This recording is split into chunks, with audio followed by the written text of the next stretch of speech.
মৰিয়নিৰ গিবন অভয়াৰণ্যত খৰি লুৰিবলৈ গৈ নিখোজ মহিলা। দিহিঙীয়া পাৰ চাহ বাগিচাৰ পৰা গিবন অভয়াৰণ্যত খৰি লুৰিবলৈ গৈছিল 5গৰাকীকৈ মহিলা। হঠাৎ খৰি লুৰিবলৈ যোৱা মহিলাসকলক আক্ৰমণ কৰে এটা বন্যহস্তীয়ে। অন্যহাতে গিবনৰ মাজেদি যোৱা ঐতিহাসিক ধুদৰালি বন্যহস্তীয়ে আন এগৰাকী বৃদ্ধা লোকক আক্ৰমণ কৰে। আক্ৰমণত আহত হৈছে মহাবীৰ মাহাত্ত নামৰ এজন ফেৰীৱালা। বন্যহস্তীৰ আক্ৰমণত খৰি লুৰিবলৈ যোৱা আন 4গৰাকী মহিলা আৰু পথচাৰী ফেৰীৱালা এজন লোক পলাই আহিবলৈ সক্ষম হয় যদিও দিহিঙীয়া পাৰ পুৰণা লাইনৰ অঞ্জনা চামাচি নামৰ মহিলাগৰাকী বৰ্তমানলৈ গিবনৰ মাজতে নিখোজ হৈ আছে। মহিলাগৰাকীৰ সৈতে যোৱা মাৰিয়াম ৰজক, ৰীতা মাহিলী, পূৰ্ণি কৰ্মকাৰ আৰু সুমন মুণ্ডা সুকলমে নিজ গৃহত উপস্থিত হৈছেহি। বন বিভাগে সুকলমে উদ্ধাৰ হোৱা আন 2গৰাকী মহিলাক লৈ উদ্ধাৰ অভিযান আৰম্ভ কৰিছে। মৰিয়নিৰ পৰা বীৰেন তাঁতীৰ প্ৰতিবেদন, আদিবাসী নিউজ।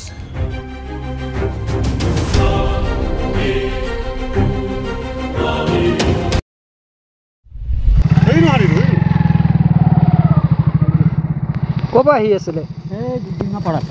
ফেৰী কৰে? দুখ পাইছে আপুনি? ক'ত ঘৰ? এই মৰিয়ানি। কি নাম আপোনাৰ? মহাবীৰ। মহাবীৰ মাহাতো। ক'ত ঘৰ? এই মৰিয়ানি থাকোঁ। মৰিয়নি ক'ত থাকে? বিহাৰ। বিহাৰত ফেৰী কৰি আহি আছিলে?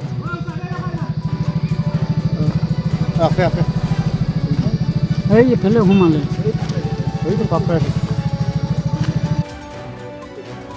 আমরা 5 জন যাই রহি আর ও একজন ভিতরে থাকে গেল। আমরা থোড়ি কিছু রহি অলপ অলপ কিনা করে তলবে সন্তাই রহি আর হাতিটা জোরসে গগাই দিল যে আমরা সবজন ছুটি খান জংশন দিকে ভাগিয়ে দিই। না আমরা বেলেগ বেলেগ রহি ওদিকে। না আগে যাই আর যখন তখন খড়ি নাই থাকে তখন যাই। 5টা আমরা আইলি আর আসে কোনো খুঁজতে গেলি আইবে কি বলে কোনো লোক যদি দেখলি না এসে না ওদের ঘরের মানুষগুলাকে খবর দিলি আর এখন 5 জন।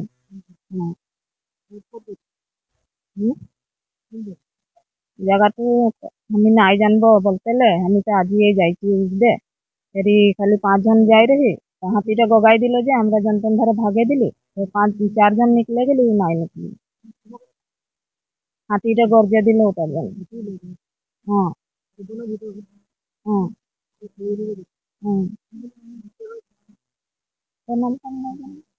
অঞ্জনা।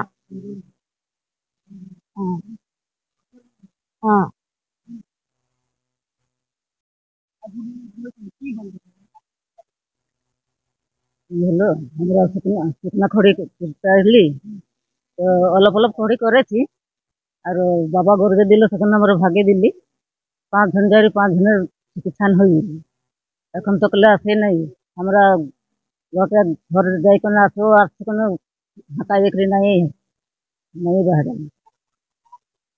নাই নাই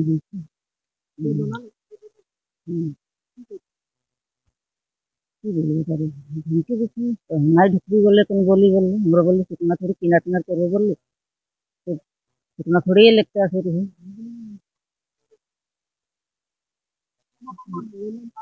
না সরাসরি শুকনা খড়ি করছিল শুকনা খড়ি করে এত করলি তার পিছিয়ে হাতি ওলাই গেল পিছিয়ে তো সবসময় হালা করছিল হাতিতে যে যাবো যাহা তা ভাগে দিয়ে যেমন 5 জন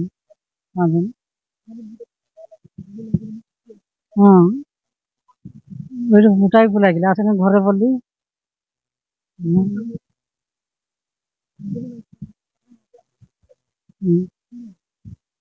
কি নাম রে অঞ্জনা চামাচি ডিঙাপাড়া।